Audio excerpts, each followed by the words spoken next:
Happy Thursday, everybody. Max here with your fix of gaming news. Coming up, the director of the canceled Last of Us multiplayer game shed some light on what went wrong and what could have been. The Super Mario Galaxy movie is already breaking records, and 3 survival horror classics are coming to Steam. Let's get into it.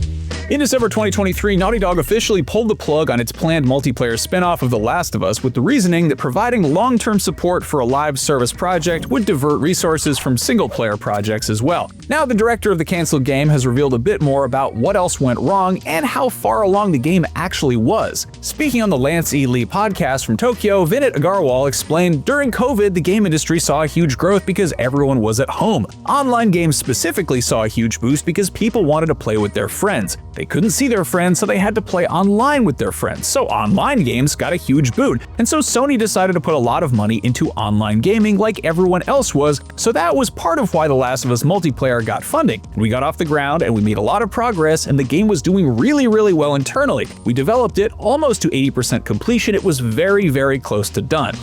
Agarwal goes on to explain that as life returned to normal post-lockdown, the sudden influx of money being spent on gaming subsided, which saw publishers in turn pulling back on projects like his. He continued, quote, "One of the casualties of that was this game I was directing. Basically, at one point, a decision had to be made. Okay, make this game or make the next game that Neil Druckmann was directing, the president of the company." And so, kinda naturally, you can understand what happened there. They had to pick the game that was kind of the sole bread and butter of the studio, rather than this experimental game that I was working on that I believe was going to be really big, but unfortunately couldn't see the light of day. That was a devastating moment for me because I spent 7 years working on that game. It was soul-crushing.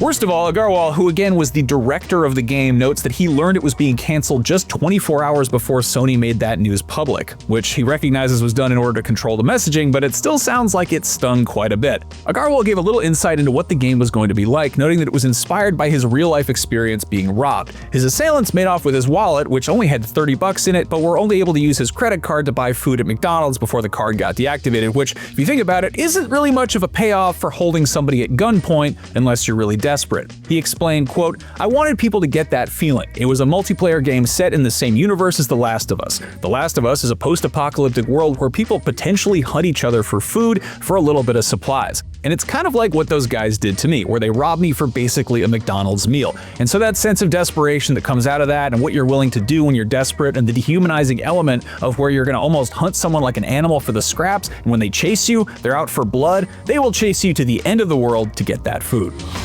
Honestly, I see Naughty Dog's reasoning for wanting to focus on single-player games because that is what they're known for, but this also sounds like it could have been very intense and maybe would have had a similar appeal to something like Arc Raiders, but I don't know, more depressing, more tall grass to hide in, less robots. Agarwal has since started a new studio, and I'm very curious to see what he's working on next. We'll keep you posted on further developments.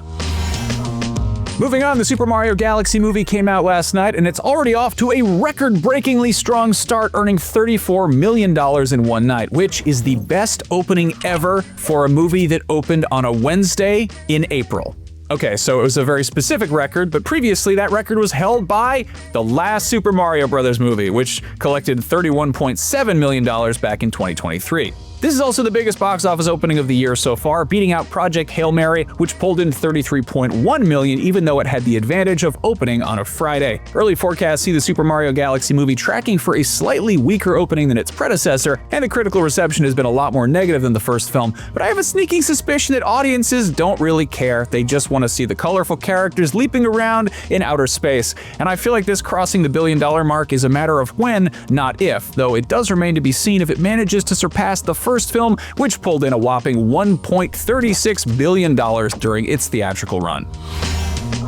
And finally, Capcom surprise dropped a few classic games onto Steam: Resident Evil, Resident Evil 2, and Resident Evil 3 Nemesis. You probably saw that one coming. Each game is listed at $9.99, but currently on sale for half off, which is pretty cool. Less cool, though, is that these ports include Capcom's DRM software, which causes some issues for players using Steam Deck, and it seems like it's a recent decision because that DRM wasn't present on the versions previously released through Good Old Games. So understandably, fans are a little annoyed that Capcom would be so protective of a handful of 30-year-old games.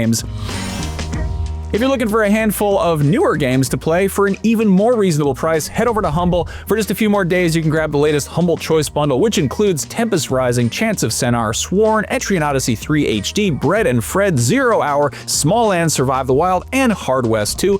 Proceeds go to support the Malala Fund, a nonprofit working to break down the barriers that hold back more than 130 million girls from getting an education worldwide. Head to humblebundle.com to get some great games at a great price for a great cause today. That's going on from now until April 7th, so grab it while you still can. That is your fix for Thursday, April 2nd. Thank you for watching, and for all of your gaming news, you are already in the right place. IGN.